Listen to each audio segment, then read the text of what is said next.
Hi friends, అందరూ బాగున్నారా? పండ్లల్లో నాకు సీతాఫలం అంటే చాలా ఇష్టము. మనకు ఊర్లో అయితే చేన్ల దగ్గర కానీ, చెరువుల దగ్గర కానీ, అడవుల దగ్గర కానీ చెట్లకు కోసుకొని వచ్చి ఇంట్లో మాగేసుకొని చాలా ఇష్టంగా తింటాము. కానీ ఇప్పుడు నేను సిటీలో ఉండడం వల్ల 1 కేజీ సీతాఫలం 200 రూపాయలు ఇచ్చి కొన్నాను. కాయలు అయితే చాలా బాగున్నాయి, కానీ కాస్ట్ అయితే ఎక్కువ. ఒక కాయ 70 రూపాయలు పడింది. 1 కేజీకి 3 కాయలు వచ్చినాయి. ఈ కాయలు చూస్తా అంటే చాలా బాగున్నాయి. ఇప్పుడు ఒక కాయ తిని ఊర్లో సీతాఫలానికి, సిటీలో ఉన్న సీతాఫలానికి డిఫరెన్స్ చెప్తాను.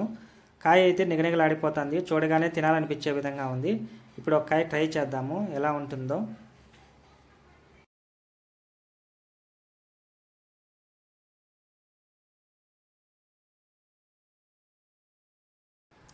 టేస్ట్ అయితే చాలా బాగుంది, నాకు నచ్చింది.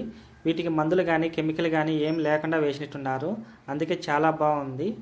ఇవి కూడా పల్లెల్లో నుంచి ఏమో వచ్చినాయి ఇక్కడ, అందువల్ల వీళ్ళకి మందులు కెమికల్ ఏం లేకుండా సహజంగా ఏమో మాగబెట్టున్నారు, అందుకే టేస్ట్ అయితే చాలా బాగుంది. సీతాఫలం తినడం వల్ల చాలా మంచి ఉపయోగాలు ఉన్నాయండి. ఇందులో విటమిన్ ఏ, బి మరియు ప్రోటీన్స్, కాల్షియం ఉన్నాయి. ఇది జీర్ణశక్తికి బాగా పనిచేస్తుంది, మలబద్ధకం కూడా తగ్గిస్తుంది.